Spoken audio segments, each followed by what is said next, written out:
Bonjour tout le monde, donc merci d'être là. C'était un peu compliqué au début, mais ça y est, on a réussi. Donc après plusieurs tentatives de courtiser Chloé Robichaud, finalement j'ai réussi. C'est bon, elle est là. Et donc on a cet invité d'honneur qui va ouvrir la session d'hiver des mardis au Sécu, avec donc une séance du Labo Télé. Groupe de recherche, donc je vous en parle rapidement, mais je vois plusieurs personnes qui sont dans mes cours et qui connaissent déjà un peu. Groupe de recherche où l'implication des étudiants est vraiment la partie la plus importante, consacrée aux séries télé surtout, et aux séries télé à l'ère du numérique. Donc on s'intéresse beaucoup à tout ce qui se passe dans le milieu de la création, de l'écriture, mais aussi de la réception, en termes de séries télé et liens avec d'autres médias, cinéma, aussi paratexte, aussi site web et pratique des fans, etc. Donc, inviter Chloé nous semblait intéressant justement parce que son parcours est entre cinéma, télévision, web-série. Donc, on peut rappeler son travail sur Sarah préfère la course, premier long métrage, et ensuite la série Féminin-Féminin, qui a été beaucoup étudiée ensuite aussi par des personnes présentes dans la salle. Salut Ilenia. Et moi-même, un article à paraître. Mais, ouais. Ah, OK. Donc, j'ai hâte de lire. on aura beaucoup de questions. et surtout, voilà, c'est intéressant de t'inviter à présenter quelque chose qui sort un peu de ta production. Et qui est surtout peut-être un nouveau terrain où cinéma et séries se rencontrent. Ouais. Justement, il s'agit d'une série Netflix. Donc, on sait que peut-être les modalités d'écriture, de création et de spectature pour une série qui passe sur Netflix, mais qui n'est pas originale Netflix. En fait. Non, c'est ça, c'est BBC, je pense. Voilà. Puis finalement, bon, Netflix a racheté, puis après ça, ils disent original, mais je pense que c'est pas tout à fait... Mais je pense, je connais pas les termes exacts. Mais donc, on verra en quoi on peut utiliser comme point de départ pour parler de qu'est-ce qui se passe à la sérialité télévisuelle à l'ère du streaming. Donc, sans plus tarder, nous allons regarder le premier épisode de la série Bodyguard, donc paru en 2018. Ouais. Et ensuite, on va s'entretenir avec notre invité sur des questions importantes sur la série et sur ton parcours, etc. Super. Donc, bon visionnement. Bon visionnement.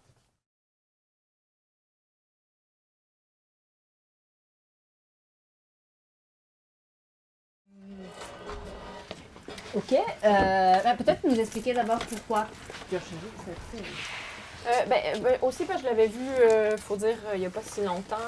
J'essaie de penser à quelque chose qui était frais dans ma mémoire aussi, puis qui m'avait marqué. C'est drôle parce que sur papier, c'est pas le genre de série qui, sur le coup, m'intéresse. Puis finalement, dès le premier épisode, moi, en fait, j'ai adoré la première scène. C'est vraiment rare qu'on va voir ça, cette espèce de lenteur-là. Tu sais, la première scène, j'ai pas compté combien de minutes ça fait, mais je pense que comme ça doit être 20 minutes, là. On sait rien sur le personnage, on sait rien sur personne, mais on est comme... Il y a vraiment quelque chose dans le rythme, je trouve, qui est différent, qui est venu me chercher. Mais moi, c'est les personnages féminins. En fait, puis là, vous avez juste un épisode, je vous encourage vraiment à l'écouter au complet. C'est 6 épisodes en tout. 6 épisodes d'une heure, ça s'écoute super bien.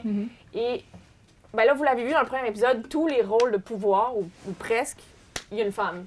Que ce soit, bon, la fille qui tient la bombe, la policière qui arrive, la ministre, à chaque fois, et puis là, il va en avoir d'autres dans les épisodes. Fait que ça, je trouve que ça faisait du bien. Puis en même temps, on pense qu'on est dans un archétype et souvent, dans un autre épisode, finalement, on découvre que c'est pas ce qu'on pense. Il y a vraiment des jeux beaucoup sur les clichés qu'on entretient des fois en scénarisation sur des personnages. Puis ça, je trouve ça comme super intéressant. Puis, parce qu'en même temps, ça mélange beaucoup de genres, c'est-à-dire que c'est clairement un thriller avec scènes d'action, etc. Mais en plus, il y a tout le drame de lui en tant que survivant de la guerre, etc. Son drame familial, sa relation et l'histoire qui va naître, on l'aura compris, entre lui et la... Ouais, c'est ça, entre les deux. Puis encore là, c'est plat parce que je ne veux pas commencer à vous donner les punchs, mais ça va aller aussi dans des directions où vraiment, encore là, on s'attend pas. Puis il y a une scène quand même qui est chouette. Vous le voyez venir qu'il va se passer quelque chose entre les deux. Là. Je pense que je donne pas, je révèle pas, mais bon, la façon dont ça se fait. Mais à un moment donné, il y a une scène où c'est vraiment elle qui un moment donné, qui a un peu le pouvoir dans l'espèce de jeu de séduction entre ces deux-là. Puis c'est pas quelque chose qu'on voit nécessairement souvent. Puis lui, à un moment donné, il va lui dire, il dit, je sais plus en quel terme, mais en gros, coudonc, je suis juste un jouet sexuel pour toi, tu sais. Puis elle prend ça à la blague, puis finalement, elle continue de l'utiliser de cette façon-là. Puis... Mais sans que ça... Je trouve ça intéressant parce que sans que ça l'émascule, souvent, on a l'impression que si on fait ce genre de scène, le personnage masculin, il va comme... Non, je pense c'est encore un... Il reste gars, il reste comme... C'est pas... Fait que c'est ça, je trouve ça intéressant comment ça va dans les directions sans... Et c'est encore rare à la télé ou au cinéma. Est-ce que tu penses que la télé peut innover un peu plus dans ce type de rôle? Ah, vraiment. Mais on assiste quand même à un vent de changement là, depuis comme 1 an ou 2. Ben, je pense que toute la diversité sous toutes ses formes est comme un enjeu à la télé. On entend beaucoup parler. Mais je trouve qu'une série comme ça est quand même allée beaucoup plus loin dans sa réflexion. Puis je pense c'est un bon exemple dans ce sens-là. Et donc, tu as parlé d'archétypes ou stéréotypes, etc. C'est quand même peut-être intéressant de penser que la série en elle-même permet d'aller justement peut-être faire avancer un approfondissement du personnage, mais en même temps peut-être aussi se contredire elle-même, chose qu'un film pourrait faire un peu moins peut-être. Donc, la question était, est-ce que tu penses que l'écriture sérielle permet justement d'approfondir les personnages d'une façon que le film ne ferait pas? Ouais, ben aussi, on va pas se faire de cachette. Maintenant, les gens consomment beaucoup plus à la télévision. Je veux dire, je pourrais faire un sondage et je pourrais m'inclure moi-même combien de fois vous êtes allé au cinéma cette année versus combien de séries télé vous avez écoutées. Probablement que le chiffre de séries télé est plus élevé. Bon, c'est une réalité qui...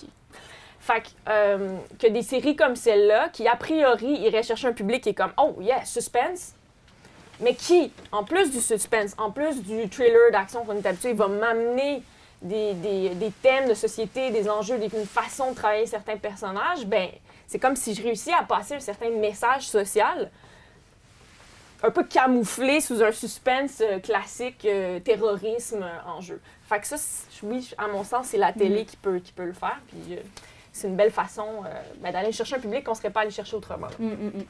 Donc, représenter des femmes en position de pouvoir fait avancer la perception du besoin de ces rôles. Non, c'est intéressant parce qu'il y a des mémoires aussi d'étudiants qui ont travaillé un peu là-dessus. Et après, c'est une vraie question. Comment est-ce que tu penses vraiment que la télé puisse contribuer? Ben, moi, je pense en montrant des femmes fortes et tout. Est-ce que ça fonctionne?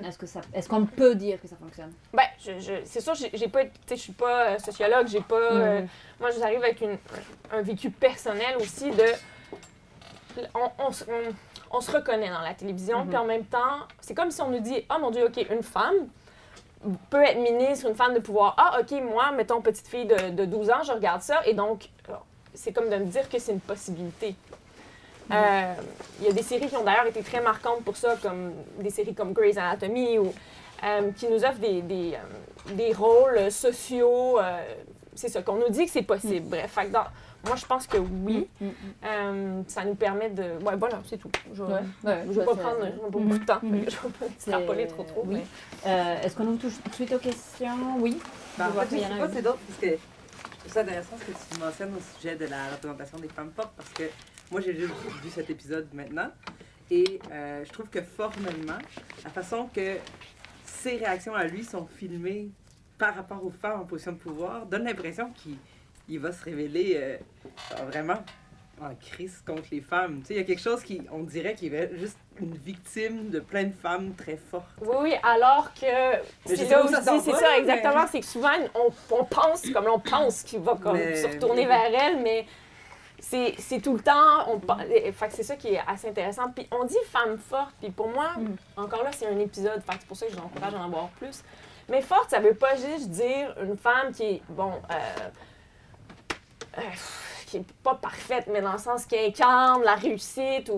Il y a des femmes, beaucoup dans cette série-là, qui ont des failles, là, puis qui vont peut-être être même la méchante, là, comme la femme musulmane qu'on voit, qui nous dit que, c'est mon mari, c'est de la faute de mon mari.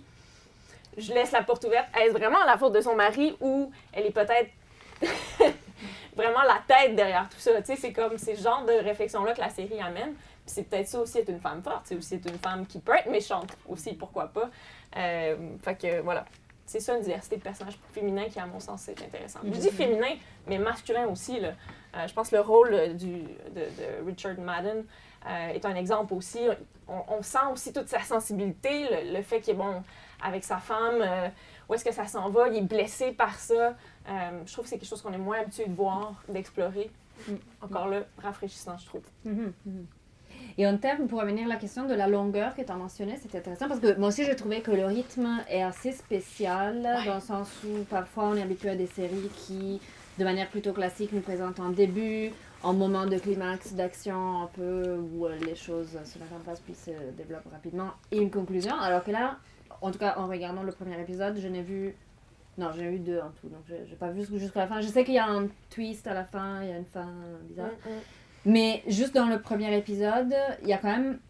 On build up tout le temps, donc on commence à ajouter énormément d'informations, puis on dirait que ça n'arrête jamais. Donc je me demandais si tu as réfléchi ou si tu réfléchis aussi dans ta création à ce type de comment construire, comment véhiculer les informations.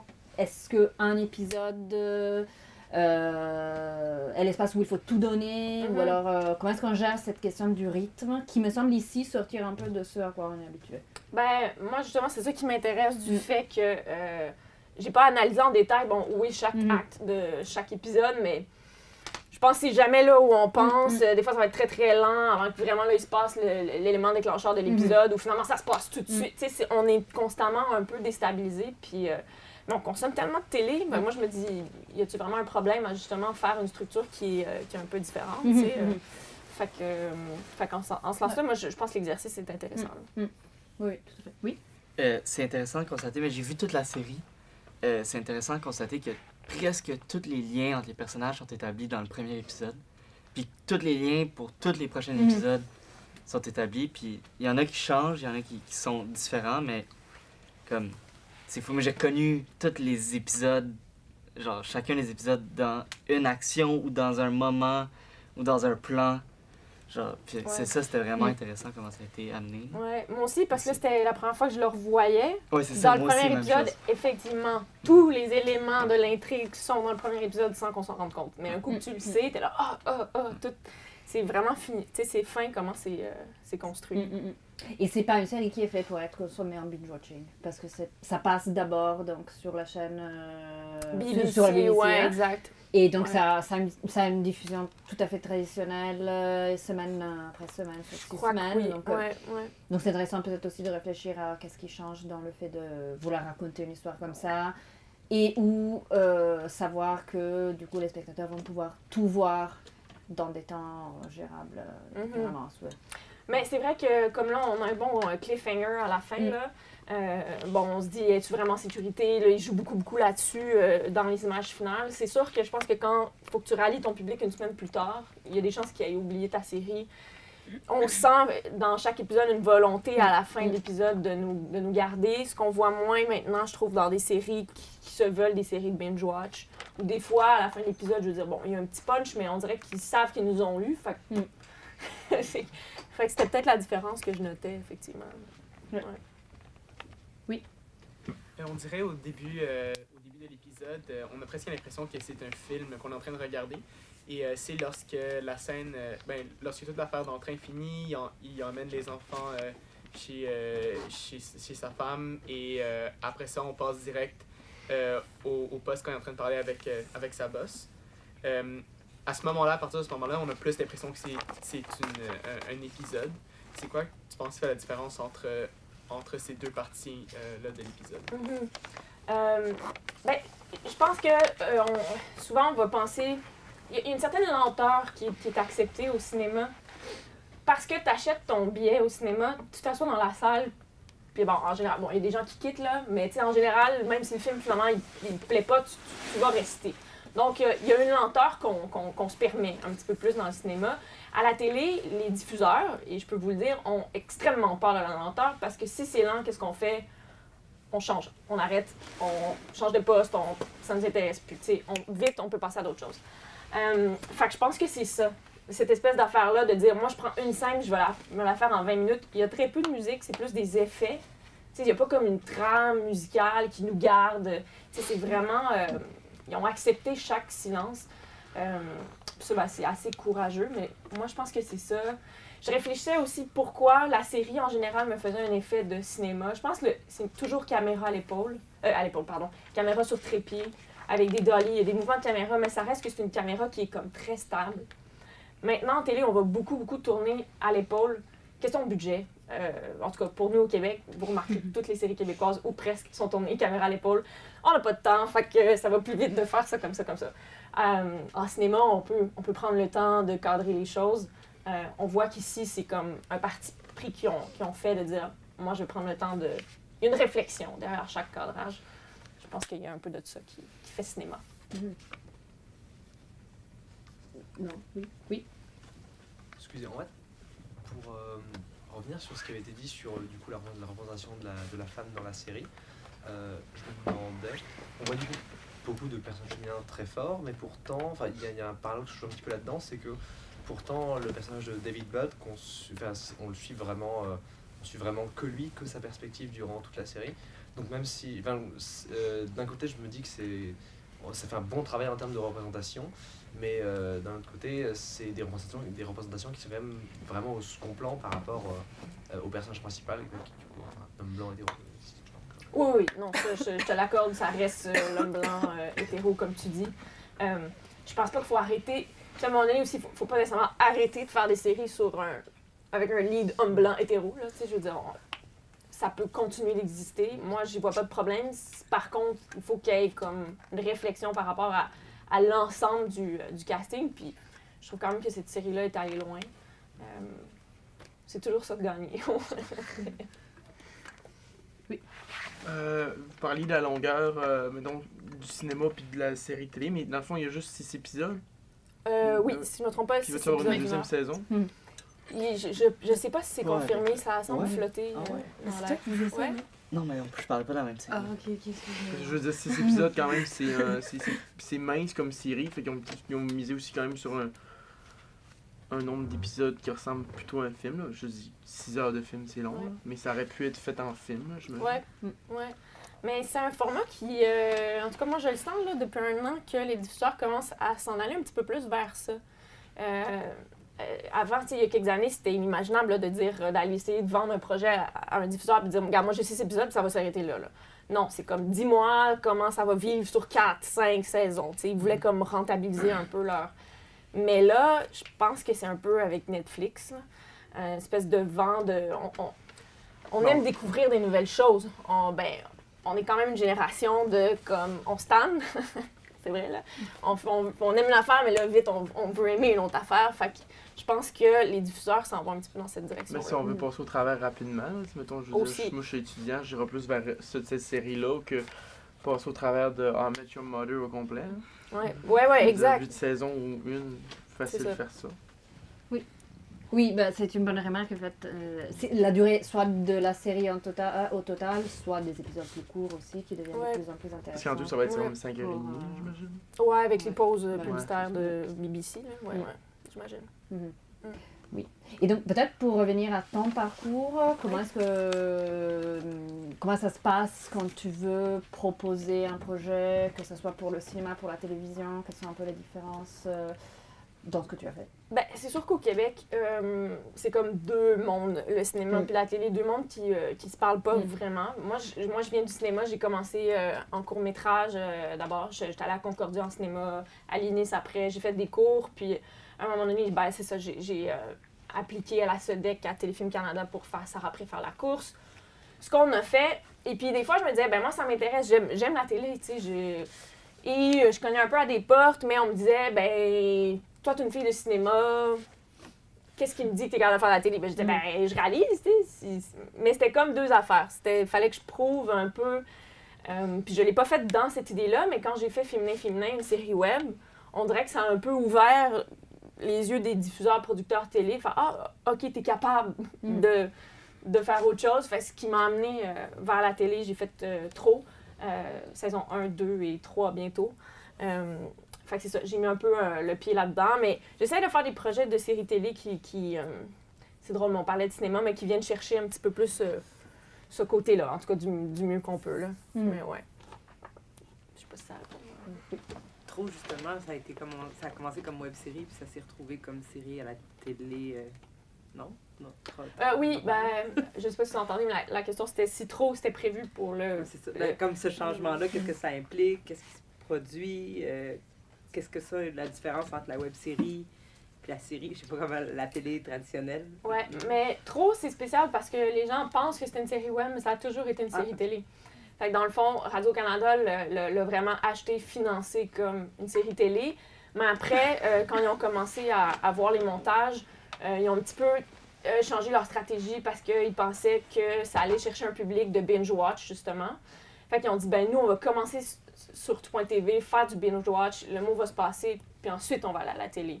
Leur stratégie était bonne, honnêtement. Là. Ça, comme, moi, j'étais comme, il n'y aura plus de code d'écoute 6 mois plus tard à la télé, mais ça a été correct.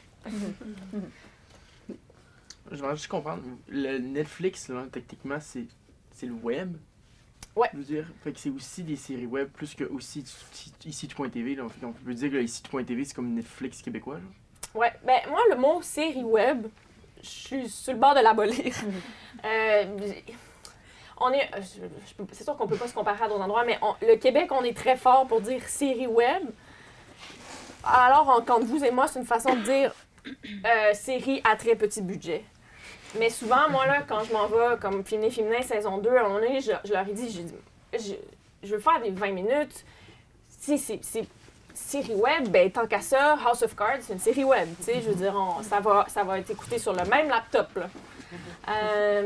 Et donc, moi, je pense qu'il commence à avoir un problème, là, c'est une autre histoire, mais de financement, parce que là, c'est comme si on se paye des séries pas chères en se disant c'est des séries web. Ça va être vu par le même public sur la même plateforme. Fait que c'est pour ça que je trouve... Et même plus, il y a des séries web... Je connais plus de gens qui connaissent trop, et mettons, les Simone, parce que les Simone avant, c'était sur ici Tout.tv, que du monde qui écoute, mettons, ou... Exact. Fait que c'est ça c'est un peu ça le problème, là. Mais j'ai l'impression qu'il va y avoir un chiffre qui va devoir s'opérer. Ça serait juste de dire, voici cette série vaut tant, ça coûte combien la produire. C'est ça qui est ça. Oui, non, appeler une série Netflix, série web, ouais, non, plutôt non. Mais effectivement, c'est peut-être aussi une question de durée, une question de format et de contexte de production. Donc, en effet, c'est comme tu dis, plus que série House of Cards, une série web, non, j'aurais jamais entendu. Mais au fond, c'est le même, c'est le même support, donc, du point de vue pragmatique de la réception, oui. Après, ça passe quand même par une industrie dont il faut tenir compte, qui change la donne et qui inclut autre chose que les séries web. Donc, la puissance et la place de Netflix dans le panorama et dans le contexte va un peu au-delà de ça. Alors que la dimension du streaming, moi je dirais télévision streaming, c'est vraiment le terme qui peut couvrir un peu toutes sortes de choses et qui dépasse un peu la connotation un peu plus limitée, effectivement, petit budget que le terme web-série ou série web, qui a énormément de choses innovantes et tout à fait intéressantes. C'est vrai que le panorama des web-séries aujourd'hui peut aller innover en termes de représentation ou de forme ou d'esthétique et tout ça, en faisant des choses qu'on ne pourrait pas faire autrement parce qu'on a des libertés qu'on n'aurait pas dans un contexte plus rigide comme le contexte industriel traditionnel. Mais oui, après la définition, on peut utiliser pour les dépasser, pour en faire autre chose. Juste que ça ressemble à ici Tout.tv aussi, parce qu'il y a des documentaires sur Netflix, il y a des séries, ici Tout.tv, il y a des documentaires, il y a des séries. Je veux dire, puis il faut aller Internet dans les deux sens. C'est pour ça que je dis ça. Oui. Et ce qui change, c'est aussi la façon de mesurer les publics. Effectivement, code d'écoute, ou alors clic, ou alors abonnement. Donc tout ça, effectivement, change la donne en termes de production et de réception. Oui. Qu'est-ce que vous voulez vraiment clairement dire par série web? Parce que dans moi, ce que j'imaginais, plus que ce qu'on appelait la série web ou la web série, c'était plus comme des titres comme La théorie des balls ou Le sexe faible, ou alors tout ce qui était Visiteurs du futur, ou des séries qui étaient créées par des gens directement sur Internet, à diffusion prévue uniquement sur Internet, c'est pas ça? Oui, je dirais à l'époque. Parce que dans le fond, quand la série web a comme un peu, pas né, mais je pourrais pas dire en quelle année, là, Mais c'était pré-Netflix. Et donc, il y avait des gens qui ont commencé à faire des petites séries qui étaient uniquement destinées pour le web, alors que 95 des séries télé allaient à la télé. Mais là, Netflix est arrivé, ça a vraiment changé la donne. Les séries télé ne se consomment plus sur la télé, elles se consomment par l'Internet, par ton ordinateur. Donc, c'est là où pour des joueurs de la série web, ça devient mélangeant parce que c'est consommé sur la même plateforme, diffusé donc par exemple Tout.tv, la même personne, mais pas au même niveau de budget. Fait que c'est pour ça que moi, je pense qu'il va y avoir un changement dans le terme, dans la façon de voir les choses. Ça va être une série format long, série format court. Et de financer en fonction de la durée du projet. Mais je pense qu'il faut comme commencer à réaliser que tout va se consommer sur le web dans 2-3 ans. Je pense que oui. Ouais. Et l'exemple de féminin est intéressant parce que tu passes un peu à travers plusieurs moments clés, en tout cas du développement de ce qui se passe sur le web. Parce que la première saison et la deuxième ne sont pas tout à fait la même chose en termes de forme, en termes de réalisation. Donc, qu'est-ce qui change entre les deux? Oui, c'est vrai. La saison 1 de Féminin a été diffusée en 2014. Ça a l'air proche, mais dans ce que le web a vécu, c'est quand même loin. Il n'était pas question d'imaginer quelque chose au-dessus de 12 minutes. Là. C'était comme, est-ce qu'on va être capable de garder notre public devant son ordinateur plus que 12 minutes? C'était vraiment un enjeu. Donc, la série avait été construite comme ça. Je pense que mon épisode le plus long est 11, si mon souvenir est bon. Donc ça, c'était en termes de la plateforme qui vous dit ça? C'est un choix personnel. La plateforme, c'était nous. Oui, on avait créé féminin.com. Donc, on était un peu libre, mais c'était plus une question de, moi, je veux vous intéresser. En 2014, comment vous intéresser? Je dépasse pas 12 minutes. Mais là, les choses ont commencé à évoluer et Netflix est arrivé. On s'est mis à consommer des séries sans arrêt, binge-watch. Et là, mon 12 minutes, pour moi, c'était plus vrai. C'était comme, en fait, au contraire, on veut plus. Et même les gens, après avoir visionné la saison 1, nous disaient, souvent c'était le commentaire négatif, c'est pas assez long. Et j'ai fait, on va faire une saison 2 où je vais m'amuser, en fait, avec les codes du format. Et là, on était avec Tout.tv, puis c'était quand même cool, ils sont embarqués dans l'idée, mais il n'y a pas un épisode qui a la même durée. Moi, je suis comme, je m'en vais pas à la télévision, alors je n'ai pas de publicité à insérer. J'ai pas de... Voilà. Alors, si je fais un épisode de 22 minutes, parfait. Si je fais un épisode de 14, alors au montage, c'était le montage qui dictait ma durée. Si je sentais que l'épisode était bon en 10, il faisait 10. S'il était bon en 17, il restait à 17. Puis ça, je trouvais ça intéressant de... c'est ça, d'être plus comme au service de mon histoire, finalement, pas au service d'un diffuseur puis de commanditaire et de publicitaire. C'est ça. Oui. Mais là, il ira pas à la télévision ou ça pourrait aller à la télévision? La saison 1 a été achetée par RTV, fait que ça a joué à la télévision. Parce que c'est tous les mêmes temps. C'est ça. C'est Sauf que là, c'est là où... C'est une très bonne question, où là, je me suis un peu tiré une balle dans le pied. Mais en faisant une saison 2 avec c'était un peu difficile de dire comment on va vendre ça à la télé. C'est pas impossible, il faut comme jumeler mon 20 minutes avec mon 11... En tout cas. Mais finalement aussi, financièrement, ça valait pas le coup. Là, on perdait quasiment de l'argent à le mettre à la télé. Il y a une limite à ce qu'on peut faire. Mais c'est vrai, si vous voulez me lancer dans la web-série, peut-être penser à des duos qui vont faire des demi-heures pour la télé. Ça va être plus intelligent que ce que j'ai fait.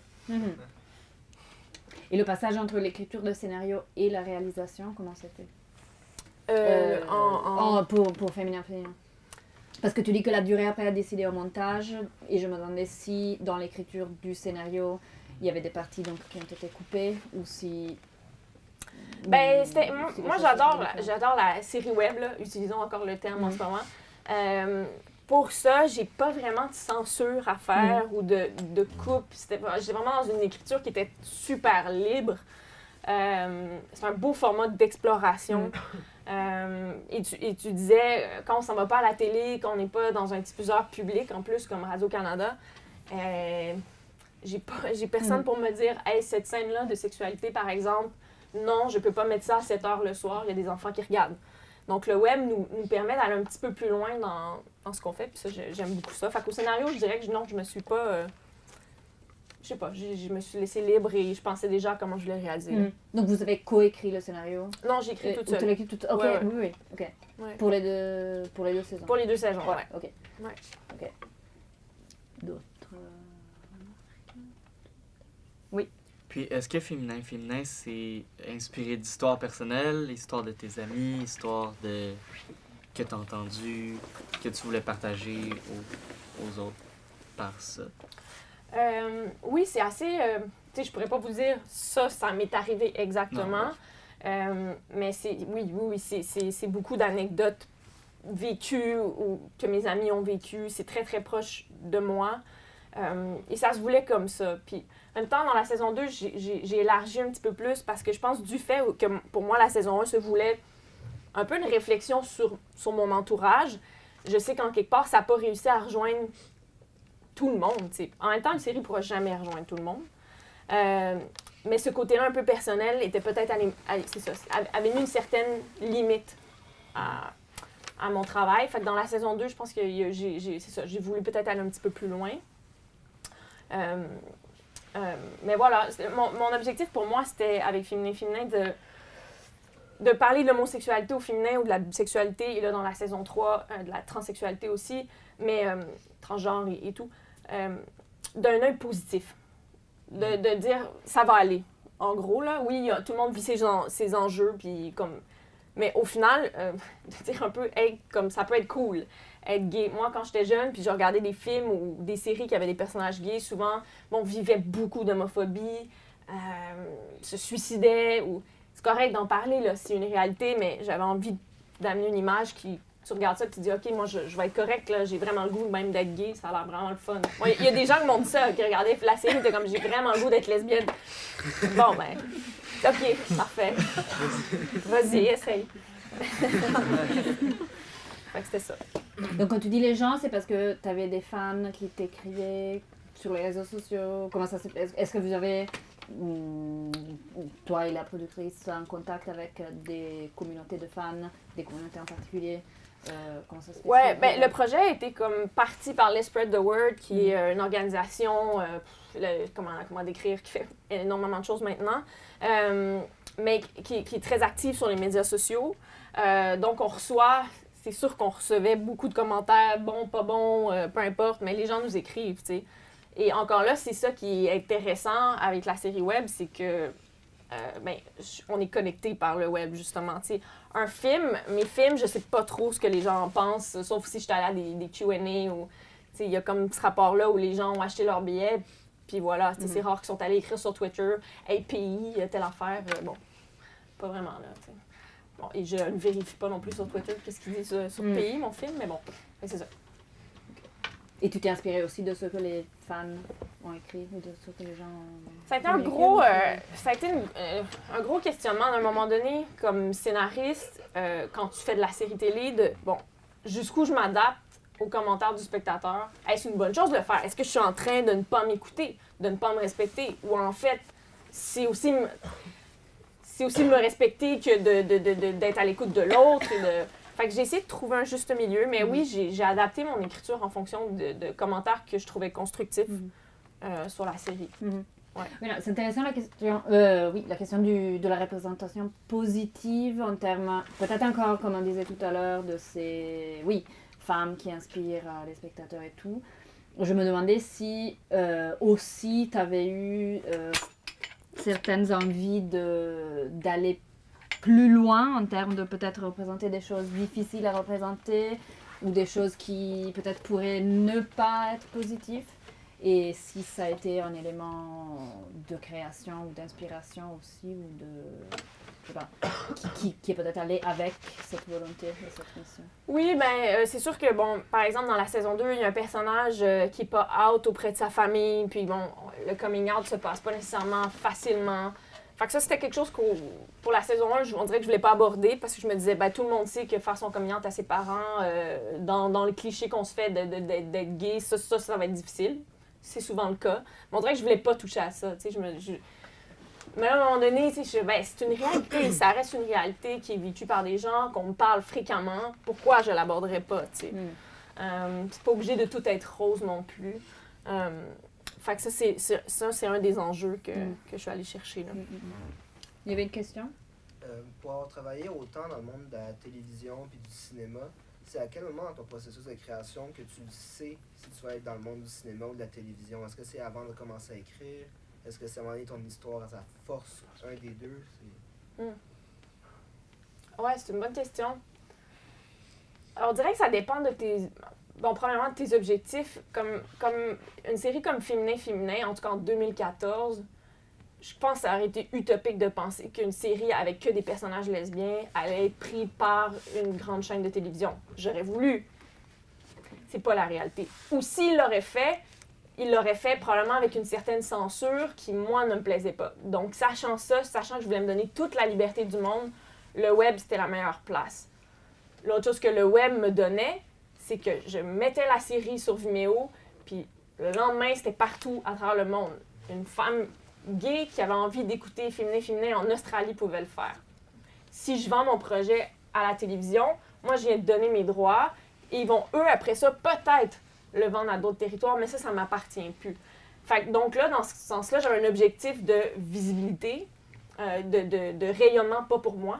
C'était vraiment plus pour la série. Fait que dans ce sens-là, c'était tout attitré. Puis des fois, c'est que tes personnages sont tellement complexes ou tu as l'impression que tu en as beaucoup à dire. Il y a comme une richesse dans... Fait que la télé, le format va être peut-être plus intéressant qu'un film de 1h30. Là, fait que c'est un peu ça, je pense, qui le définit. On dirait que c'est dans la création du personnage qu'à un moment donné, ben, le choix du format va s'imposer. Là. Donc, il y aura une saison 3. De Féminin? Oui. Non, je pense pas. Non, ok. Je pense pas. Là, en tout cas, je dis non pour l'instant. Je préfère dire non que de dire oui, puis de me sentir mal après de ne pas l'avoir fait. Ok. Ouais. Pour Féminin, là, justement, le processus pour le réaliser, là, c'est quoi, genre, mettons? Ça consiste en quoi? T'as écrit la saison 1 chez toi, puis après ça, t'es allé voir... comment ça s'est passé? La saison 1, c'est un processus qui est bien complexe parce qu'on n'avait pas d'argent. Pas du tout. Comme souvent, en fait. Puis on avait cette idée-là et le seul fonds en 2014, encore là, qui existait pour les séries web s'appelle le FIP, qui existe encore, mais là maintenant, il y a plus de fonds pour séries web.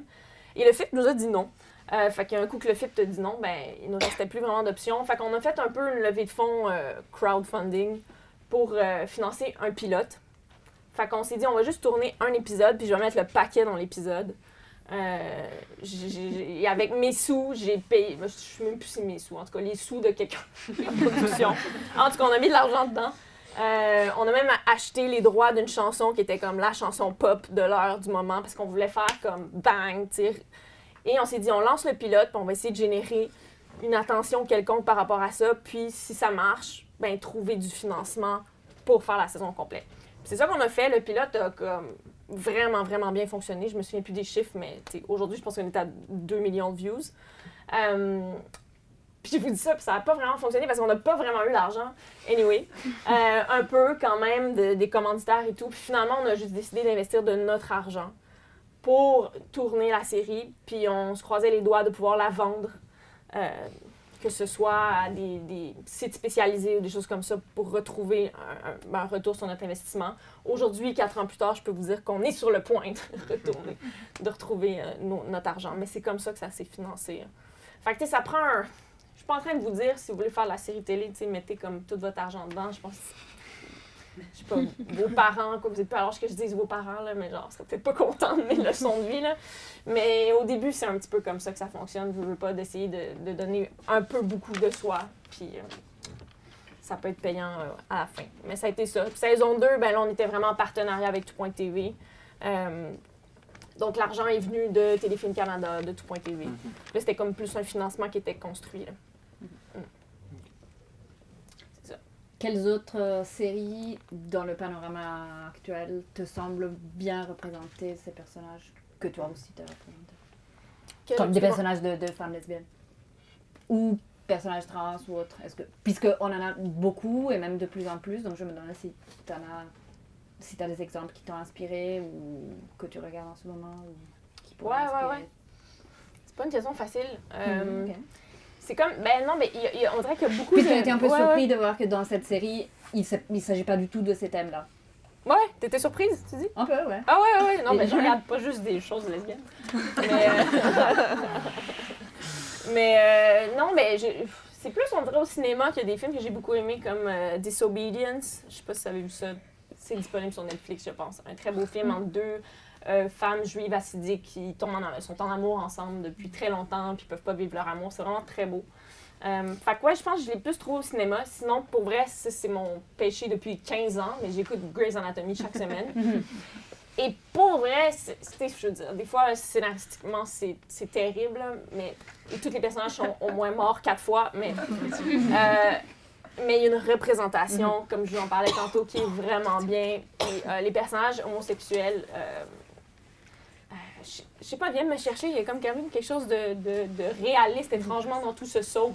Et moi, je trouve ça quand même beau qu'une série comme Grey's, qui je pense qui est vue par 18 millions d'Américains, qui sont pas nécessairement habitués d'être face à des couples homosexuels, et là, ils regardent ça, puis ça passe comme je sais pas, comme ça. Puis ça rentre, ça s'intègre, puis ça fait changer les mentalités tranquillement. Fait que ça, c'est une série que j'aime beaucoup pour ça. C'est parfait parce que c'est la série avec laquelle on a commencé le cours Analyse des séries. Pour vrai? Bon, ben. Je suis pas trop dans le champ. Ils savent déjà tout ça. Ah ouais? OK. Quoique dans le premier épisode, il n'y a pas vraiment. Non, de ça personnes, se développe un peu plus tard, mais. Ouais, pour revenir au pilote de Féminin, comment tu as fait pour jongler entre le fait que tu voulais vraiment garder une liberté pour la diversité que tu voulais montrer et le fait que tu devais plaire aussi à un public peut-être plus large que tu t'imaginais? Ben, on dirait que j'ai essayé et ça va sembler égoïste, mais j'ai essayé de me plaire à moi. Parce que dans le fond, je me suis dit, moi, je veux faire la série que j'aurais voulu écouter à 15 ans. Ça a été ça, mon mantra tout le long. Fait que ça n'a pas plu à tout le monde, parce que c'est pas tout le monde qui se reconnaît dans Chloé Robichaud à 15 ans, là, puis c'est bien correct. Mais je me suis dit, j'ai besoin de me faire du bien, puis si moi, ça me fait du bien, ça va faire du bien à quelqu'un d'autre. Fait que ça a vraiment été dans cette optique-là. Puis comme je vous dis, après la saison 1, on dirait que je suis un petit peu sortie de mon nombril, puis j'ai fait, OK, mais là, peut-être aussi aller chercher du monde qui ont besoin aussi de se faire d'avoir une représentation. Fait que ça a comme été un petit peu plus conscient à ce moment-là. Mais ouais, j'ai juste voulu avoir du fun. Pour vrai, c'était comme que ça, du gros fun. Puis je sortais de Sarah préfère la course, qui était une super expérience, mais où j'avais été un peu propulsée dans les médias, puis tout. Puis là, il y avait comme une attention sur moi, puis je me sentais bien angoissée, bien sous pression. Puis Féminin m'a comme délivrée de ça. J'ai décidé que j'allais juste me foutre de ce que tout le monde allait en passer, puis c'était la meilleure décision à prendre, parce que je pense que ça donne cette authenticité-là que je voulais là, dans la série. Est-ce que tu as eu autant de plaisir à faire Sarah préfère la course que Féminin? Comme tu viens de dire que après tu as été propulsé dans les médias, mais est-ce que pendant le tournage, ça a été autant comme faire une série un film pour toi, faire quelque chose qui était comme propre à tes expériences, encore une fois? Ouais, ben c'était vraiment 2 expériences différentes, puis c'est dommage parce que l'expérience que j'ai vécue de tournage sur Sarah préfère la course, c'était quoi, 24 jours de tournage, j'avais 24 ans, c'était comme mon rêve enfin de tourner.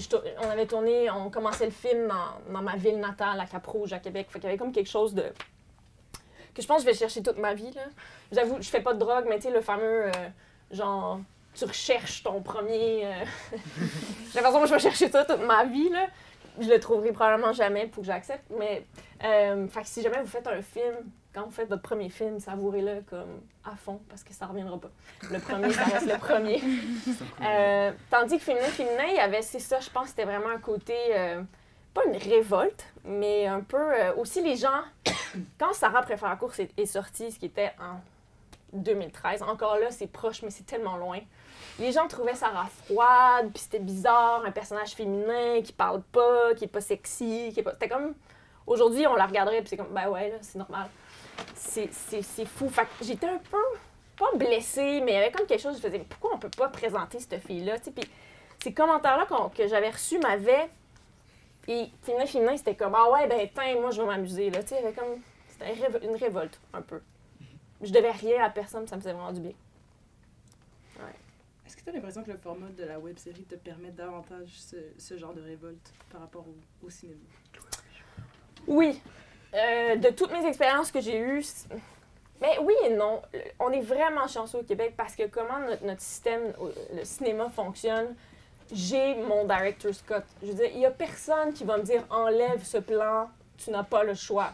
Aux États-Unis, ça fonctionne comme ça. Les studios vont rentrer dans ta salle de montage, à moins que tu l'aies signé dans ton contrat, puis dire « non, je suis désolée, tu sors de la salle, monsieur, madame, le réalisateur, la réalisatrice, et moi, je prends le contrôle. » Ça arrive. On n'a pas ça ici. Fait que j'ai quand même un contrôle. Tu sais, Sarah préfère la course, je peux vous dire que avant qu'ils sortent, les institutions, des fois, étaient comme « T'es sûre que tu veux suivre une fille qui marche de dos pendant 5 minutes? » Oui. OK! C'était ça. La grosse différence, c'est entre le web et la télé. En télé, je n'ai pas de contrôle. Là. Si mon plan large, il le trouve large vraiment longtemps, je veux dire, on va me dire de le couper. Puis c'est normal. Je veux dire, il y a un diffuseur qui, lui, il faut qu'il y ait des codes d'écoute. Moi, je suis au service quand même de quelqu'un d'autre qui est Radio-Canada, TVA, V, peu importe. Mais fait qu'il y a comme une relation de travail qui est différente. Je m'appartiens moins, mettons. Oui. Puis en termes de diversité de représentation, est-ce que ça change quelque chose entre les deux formats? Est-ce qu'à la télé, c'est seulement une question de... Je veux dire, est-ce que tu as l'impression que tu peux explorer davantage les sujets dans la web série que dans le format télévisuel comme classique? Ou être plus audacieuse par rapport à la façon dont tu le fais? Ouais, je pense que pour l'instant, on peut être encore plus audacieux quand on s'en va pas à la télévision. Je veux pas généraliser non plus, mais je pense que oui, parce que c'est souvent une question encore là de pas choquer un public de 7 heures, monsieur, madame, tout le monde, le lundi soir, qui, eux, n'ont pas demandé à voir ça, mettons, là, je sais pas comment dire. Sur le web, je connais pas les stats, mais ceux qui consomment sur le web, c'est beaucoup vous et moi, plus habitués à recevoir ce genre de choses-là, donc ils ont moins de crainte. Après ça, c'est des contraintes financières aussi. Acheter une publicité pour une compagnie sur le web, en ce moment, c'est moins cher que de dire, moi, je vais placer un 30 secondes d'un spot pendant unité 9 à la télé. Donc, les diffuseurs, eux aussi, il faut qu'ils se retournent vers ceux qui achètent de la pub, tu sais, puis avoir un échange avec eux. Donc, je sais pas si vous me suivez, là. Mais il y a tous ces enjeux-là qui gravitent autour que le web n'a pas encore. Mais ça, dans 2 ans, ça sera plus ça, là. Ça va coûter plus cher de mettre de la pub sur le web, je suis sûre. Fait qu'on n'aura pas la même discussion dans 2 ans, là. Ouais. OK.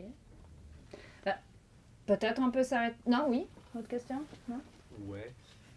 Ça serait quoi, du coup, pour vous, l'avenir du streaming sur le web, enfin de la série web, ce machin, en général, dans la prochaine décennie?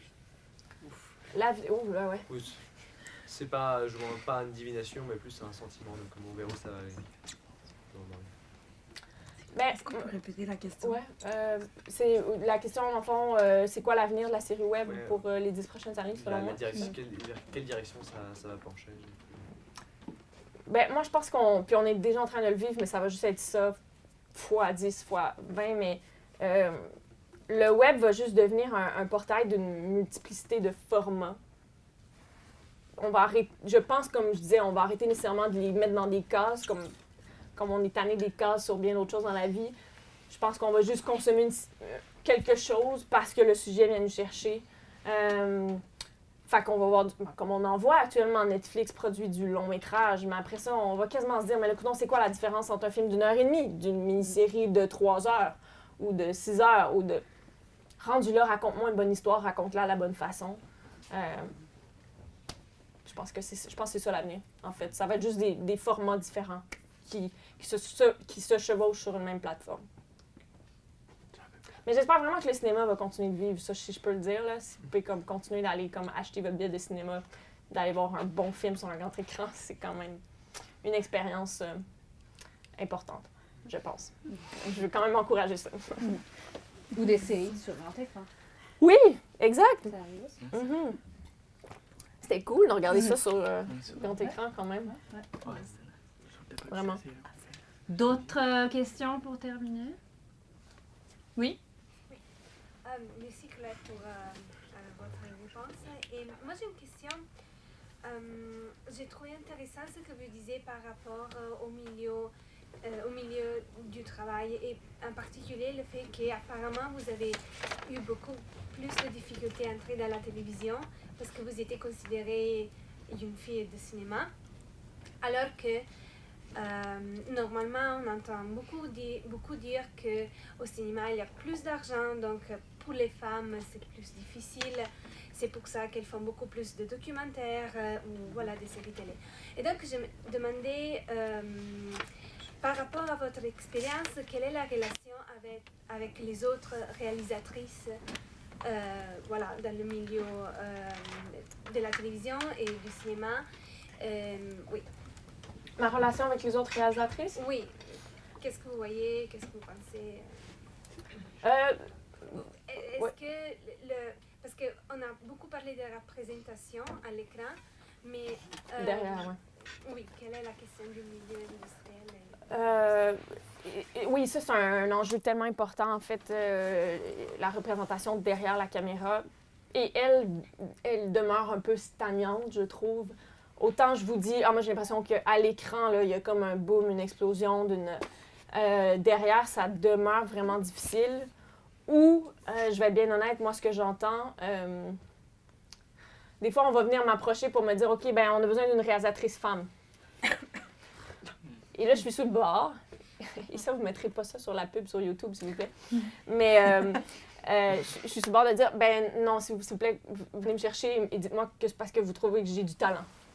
Pas parce que vous avez besoin de rentrer dans une case de, OK, yes, pour notre série, on coche la case femme.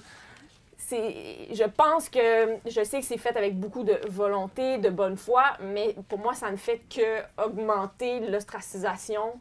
Fait que ça, c'est quelque chose, je suis sur le bord d'en parler publiquement parce que c'est quelque chose qu'avec d'autres femmes réalisatrices, on vit beaucoup.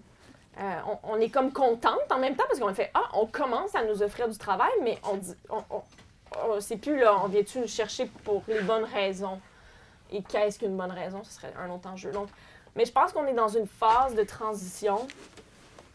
Il y a des quotas en ce moment en cinéma qui sont faits au Québec, au Canada. Personnellement, je suis quand même pour, malgré ce que je vous dis. Je suis pas pour sur le long terme. Je pense qu'il faut des mesures drastiques en ce moment juste pour que les choses se passent. Puis à un moment donné, ça va juste devenir naturel. Que quelqu'un m'approche en me disant « Hey, on cherchait vraiment une réalisatrice femme », ça arrivera, je l'espère, plus parce que ça va être intégré. Mais là, je pense qu'il faut comme passer par là. Mais ouais, c'est ça. Voilà. Mais c'est comme un beau symptôme du problème, non? C'est comme s'ils savent comme pas comment gérer ça. Il y a eu la même situation je pense en Suède, où est-ce qu'ils ont imposé 50% de femmes dans les conseils d'administration d'entreprises privées. Fait que c'est tout le temps les mêmes femmes, finalement, qui ont comme 10 jobs. Alors qu'il pourrait y avoir juste plus de femmes. T'sais. Puis là, le même problème, les quotas sont intéressants. C'est un sujet dont on parle dans un de mes cours, d'ailleurs. Beaucoup, la question des quotas, c'est une mesure, comme tu dis, je pense que c'est une mesure qui est nécessaire, des mesures drastiques nécessaires, mais ça amène ça. Ça amène une espèce de genre gros malaise. On ne sait pas comment gérer la question, donc... On a besoin d'une femme, tu peux-tu le faire? Et non pas genre, hey, t'as du talent, t'es en vogue, ça va bien. Fait que c'est ça. Mais en même temps, moi j'ai des amis réels que, ben, on leur donne des opportunités qu'on dirait qu'avant, on les voyait juste pas, tu sais, ces filles-là. Fait que tu te dis, ben, crème, OK, c'est une bonne affaire, mais en quelque part, des fois, ça vient comme chercher une espèce de sentiment d'imposteur en nous. Qu'on fait, tu sais, j'ai-tu vraiment ma place, tu sais? J'ai l'impression que... Fait que c'est dommage d'être un petit peu confronté à ce genre de sentiment-là que moi, je vivais pas il y a comme 2 ans. Quand on m'invitait quelque part, on me disait jamais ça, tu sais. Souvent, on me disait, hey, il y a vraiment pas beaucoup de filles derrière la caméra, veux-tu en parler? Là, j'en parlais, tu sais, puis je trouvais ça dommage, mais là, c'est ça. Je suis de plus en plus invitée dans des conférences, pas celle-ci, mais où on me dit, ça me prenait, sur les 4 du panel, il fallait vraiment qu'on ait une femme, merci d'être venue. Ça me tente plus de faire le panel après ça. Ouais. Et tu as fait aussi de la pub. Oui, ça aussi, Est-ce que dans ce monde parallèle, il se passe des choses similaires ou c'est pire? Ou pas facile, le monde de la pub. C'est peut-être le milieu qui évolue le plus lentement pour des femmes derrière la caméra. En même temps, c'est de la publicité. Hein. La publicité, on est encore beaucoup dans essayer de vendre certains clichés. Là. Ça demeure ça. Évidemment, il y a des très belles campagnes qui se font, mais... Et donc, c'est ça, l'ironie, moi, je me suis fait beaucoup approcher pour des trucs de beauté. Des cheveux, maquillage et tout. Alors que pour vrai, mets-moi du blush entre les mains, je sais pas trop quoi faire avec. Fait que c'était ça aussi qui était un peu intéressant de comment on associe. Et moi, je demande juste ça, là, de faire une pub d'auto. C'est toujours pas arrivé. Mais, ouais. Non, mais encore là, les gens en parlent, il y a un changement, mais celui-là est vraiment très, très lent. Mais les filles, tu sais, ça m'intéresse, tu sais. Et les gars continuent aussi d'être là. Je sais que je parle beaucoup de ça, mais les gens pensent que j'aime pas les garçons, mais c'est faux. Je vous aime beaucoup. Oui? Yep. Non, je sais plus s'il y avait quelqu'un là. Non, oui. C'est quoi le prochain projet? J'ai réalisé une série cet automne pour CBC. Fait que là, c'était ma première série en anglais qui s'appelle Street Legal. Ça sort au mois de mars. J'ai réalisé 3 épisodes. Ça, c'est une belle expérience. Fait que là, on terminait la post-prod. Sinon, je suis en écriture de mon prochain long-métrage, mais c'est lent, mon affaire. Là. Faut que je m'y mette. Je tourne un court-métrage. Ça fait 7 ans que j'ai pas fait du court-métrage. J'ai super hâte. Première semaine de mars.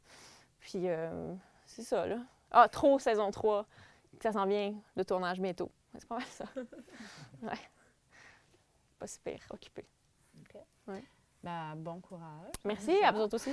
Merci. Merci beaucoup.